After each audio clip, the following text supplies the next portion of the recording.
मय्या सत्यमना हेमपात योगम युंजन मदाक्षय और संशय समग्रमा यथा ज्ञातस्वी तक्षुणी। श्री भगवान ने कहा, हे पथापुत्र, अब सुनो कि तुम किस तरह मेरी भावना से पूर्ण होकर और मन को मुझ में आसक्त करके योगाभ्यास करते हुए मुझे पूर्णतः संशय रहित जान सकते हो। तात्पर्य, भगवत गीता के इस 7वें अध्याय में कृष्ण भावनामृत की प्रकृति का विशद वर्णन हुआ है। कृष्ण समस्त ऐश्वर्यों से पूर्ण है और वे इन्हें किस प्रकार प्रकट करते हैं इसका वर्णन इसमें हुआ है।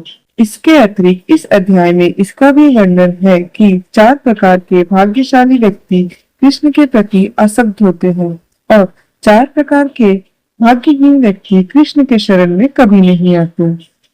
प्रथम 6 अध्यायों में जीवात्मा को अभौतिक आत्मा के रूप में वर्णित किया गया है, जो विभिन्न प्रकार के योगों द्वारा आत्म साक्षात्कार को प्राप्त हो सकता है। 6ठे अध्याय के अंत में यह स्पष्ट कहा गया है कि मन को कृष्ण पर एकाग्र करना या दूसरे शब्दों में कृष्ण भावनामृत ही सर्वोच्च योग है। मन को कृष्ण पर एकाग्र करने से ही मनुष्य परम सत्य को पूर्णतः जान सकता है, अन्यथा नहीं। निर्विशेष ब्रह्म ज्योति या अंतर्यामी परमात्मा की अनुभूति परम सत्य का पूर्ण ज्ञान नहीं है, क्योंकि यह आंशिक होता है। कृष्ण ही पूर्ण तथा वैज्ञानिक ज्ञान है और कृष्ण भावनामृत में ही मनुष्य को सारी अनुभूति मिलती है। पूर्ण कृष्ण भावनामृत में मनुष्य जान पाता है कि कृष्ण ही निस्संदेह परम ज्ञान है। विभिन्न प्रकार के योग तो कृष्ण भावनामृत के मार्ग के सोपान सदृश है। जो व्यक्ति कृष्ण भावनामृत ग्रहण करता है वह स्वतः ब्रह्म ज्योति तथा परमात्मा के विषय में पूरी तरह जान लेता है। कृष्ण भावनामृत योग का अभ्यास करके मनुष्य सभी वस्तुओं को यथा परम सत्य, जीवात्माएं, प्रकृति तथा 7 सामग्री समेत उनके प्राकट्य को पूरी तरह जान सकता है। अतः मनुष्य को चाहिए कि 6ठे अध्याय के अंतिम श्लोक के अनुसार योग का अभ्यास करे। परमेश्वर कृष्ण पर ध्यान की एकाग्रता को नवधा भक्ति के द्वारा संभव बनाया जाता है, जिसमें श्रवणम अग्रणी एवं सबसे महत्वपूर्ण है। अतः भगवान अर्जुन से कहते हैं, तक्षुण अर्थात मुझसे सुने।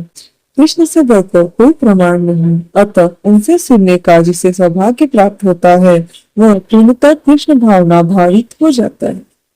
अतः मनुष्य को या तो साक्षात कृष्ण से या कृष्ण के शुद्ध भक्त से सीखना चाहिए, न कि अपनी शिक्षा का अभिमान करने वाले अभक्त से। परम सत्य श्री भगवान कृष्ण को जानने की विधि का वर्णन श्रीमद् भागवत के प्रथम स्कंद के 2 अध्याय में इस प्रकार हुआ है।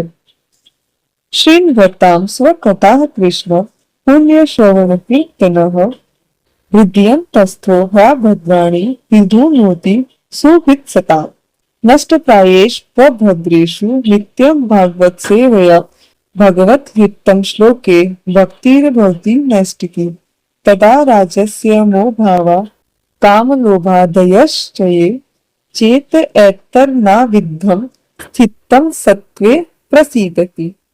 एवं प्रसन्न मनसो भगवत भक्ति योगत भगवत तत्व विज्ञानम मुक्त संगस्य जायसे विद्यते हृदय ग्रंथिश छिद्यन्ते सर्व संशया क्षीयन्ते चास्य कर्माणि दृष्ट एवात्मनीश्वर।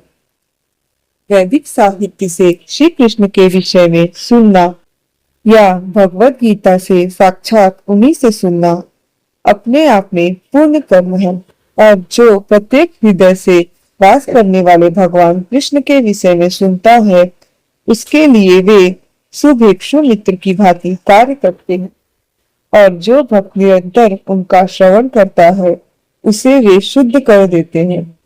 इस प्रकार भक्त अपने शुद्ध दिव्य ज्ञान को फिर से पा लेता है। जो जो वह भगवान तथा भक्तों से कृष्ण के विषय में अधिकाधिक सुनता है, त्यों वह भगवत भक्ति से स्थिर हो जाता है। भक्ति के विकसित होने पर वह रजो तथा तमो गुणों से मुक्त हो जाता है और इस प्रकार भौतिक काम तथा लोभ कम हो जाते हैं। जब ये कल्मश दूर हो जाते हैं तो भक्त सतोगुण में स्थिर हो जाता है। भक्ति के द्वारा स्फूर्ति प्राप्त करता है और भगवत तत्व को पूरी तरह जान लेता है। भक्ति योग भौतिक मोह की कठिन ग्रंथि को भेदता है और भक्त को असंशयम समग्रम अर्थात परम सत्य श्री भगवान को समझने की अवस्था को प्राप्त कराता है। अतः श्री कृष्ण से या कृष्ण भावना भावी भक्तों के मुखों से सुनकर ही कृष्ण तत्व को जाना जा सकता है। ज्ञानम तेहम सविज्ञाननिंदम वध्याव्य शेषित यज्ञात्वा नेह भूयो यज्ञात्व्यम वशिष्यते। अब मैं तुमसे पूर्ण रूप से व्यवहारिक तथा दिव्य ज्ञान करूंगी। इसे जान लेने पर तुम्हें जानने के लिए और कुछ भी शेष नहीं रहता। पूर्ण ज्ञान में प्रत्यक्ष जगत, इसके पीछे काम करने वाला आत्मा तथा इन दोनों के उद्गम सम्मिलित है। यह दिव्य ज्ञान है। भगवान उपयुक्त ज्ञान पद्धति बताना चाहते हैं क्योंकि अर्जुन उनका विश्वस्त भक्त तथा मित्र है। चतुर्थ अध्याय के प्रारंभ में उसकी व्याख्या भगवान कृष्ण ने की और उसी की पुष्टि यहाँ पर हो रही है। भगवत तत्व द्वारा पूर्ण ज्ञान का लाभ भगवान से प्रारंभ होने वाली गुरु परंपरा से ही किया जा सकता है। अतः मनुष्य को इतना बुद्धिमान तो होना ही चाहिए कि वह समस्त ज्ञान के उद्गम को जान सके, जो समस्त कारणों का कारण है और समस्त योगों में ध्यान का एकमात्र लक्ष्य है। जब समस्त कारणों के कारण का पता चल जाता है तो सभी ज्ञेय वस्तुएं ज्ञात हो जाती है और कुछ भी अज्ञेय नहीं रह जाती। तो का कहना है कस्मिन् भगवो विज्ञाते सर्वमिदं विज्ञातम् भवति। इसका अर्थ है, हे भगवान, वह क्या है जिसे जान लेने पर सब कुछ जान लिया जाता है। आगे की चर्चा हम नेक्स्ट वीडियो में करेंगे। तब तक के लिए जय श्री कृष्ण।